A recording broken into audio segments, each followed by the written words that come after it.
Hi, இன்னைக்கு நம்ம biochemistry பிட்ஸ்ல reasoning out question series episode 14. இதுவும் MGR university previous question. Primary transcript undergoes modification to form mature mRNA. Explain. இதுவும் why அப்படிங்கிற கொஸ்டின் மாதிரி இல்லை, ஸோ ரீசன் அவுட் கொஸ்டினா இல்லை, but this has been asked under the reason out question section.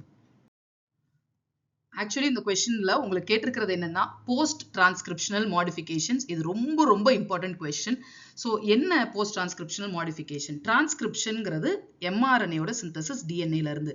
அந்த வந்த எம்ஆர்என்ஏ வந்து மெச்சூரா இருக்காது, ப்ரீ எம்ஆர்என்ஏன்னு இருக்கும். அதோட பேரு பிரைமரி டிரான்ஸ்கிரிப்ட்.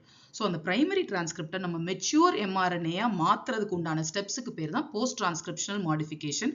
ஒரு ஃபர்ஸ்ட் MBBS லெவல்ல 3 இம்பார்ட்டன்ட் போஸ்ட் டிரான்ஸ்கிரிப்ஷனல் மாடிஃபிகேஷன்ஸ் உங்களுக்கு தெரிஞ்சுக்கணும்.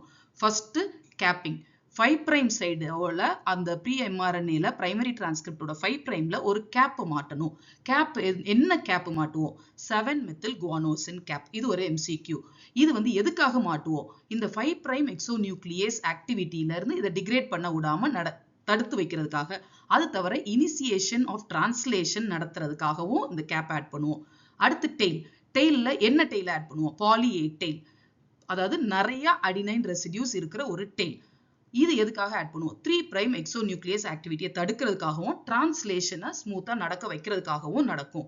ஃபைனல் இதுதான் ரொம்ப முக்கியம், RNA ஸ்ப்ளைசிங் மெக்கானிசம். ஸ்ப்ளைஸ் அப்படின்னா என்னன்னு பாத்தீங்கன்னா தேவையில்லாததை வெட்டி தூக்கி போட்டுட்டு தேவை உள்ள 2 விஷயங்களை ஜாயின் பண்ணி வைக்கிறது.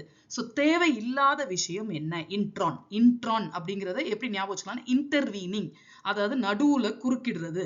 ஸோ இன்டர்வீனிங்கிறது இன்ட்ரான். இது தேவையில்லாத விஷயம், இதை ரிமூவ் பண்ணணும். எக்ஸான்ஸ் அப்படிங்கிறது தேவையுள்ள கோடிங் சீக்வன்சஸ். அந்த கோடிங் சீக்வன்சஸ் ரெண்டையும் ஜாயின் பண்ணணும். இதுக்கு சில கெமிக்கல் ரியாக்ஷன்ஸ் நடக்கும். அதை பண்றதுக்கு உண்டான மெக்கானிசம் ஸ்ப்ளைசிங். அது நடக்கிற இடம் வந்து ஸ்ப்ளைசியோசோம் காம்ப்ளெக்ஸ்னு சொல்லுவாங்க. அந்த காம்ப்ளெக்ஸ்ல என்னென்ன இருக்குங்கிறது இங்க இருக்கு. அதுல snRNA ஸ்மால் நியூக்ளியர் RNAs இருக்கும். U1, U2, U4, U5, U6. இதுல U3 இருக்காது. இது ஒரு MCQ. அது தவிர ஃபியூ புரோட்டீன்ஸோட கம்பைல் பண்ணி SNRPs அப்படிங்கிற புரோட்டீன்ஸோட சேர்ந்து அது ஒரு காம்ப்ளெக்ஸா இருக்கும். இது என்ன பண்ணும்னா இந்த இடத்துல போய் அந்த தேவையில்லாத இன்ட்ரான் கிட்ட போய் பைண்ட் ஆயிடும். பைண்ட் ஆனதுக்கு அப்புறம் ஒரு கெமிக்கல் ரியாக்ஷன் நடக்கும். அதுக்கு பேரு டிரான்ஸ் எஸ்டரிஃபிகேஷன். டிரான்ஸ் எஸ்டரிஃபிகேஷன் நடந்த உடனே இது வந்து ஒரு லூப் மாதிரி ஃபார்ம் ஆகி இது கம்ப்ளீட்லி கட் ஆஃப் ஆயிடும். ஸோ இன்ட்ரானை ரிமூவ் பண்ணி இந்த 2 சைடும் இருக்கிற எக்ஸான்ஸ் ரெண்டையும் நம்ம வந்து ஜாயின் பண்ணி விட்டுருவோம். ஸோ இன்ட்ரான்ஸ் ஆர் ரிலீஸ்ட், அந்த லேரியட் ஸ்ட்ரக்சர் ஃபார்ம் பண்ணி எக்ஸான்ஸ் எல்லாம் இருக்கிறதெல்லாம் ஒன்னா சேர்த்து விட்டுருவோம். இதுதான் splicing mechanism. So post transcriptional modification, capping, tailing, splicing.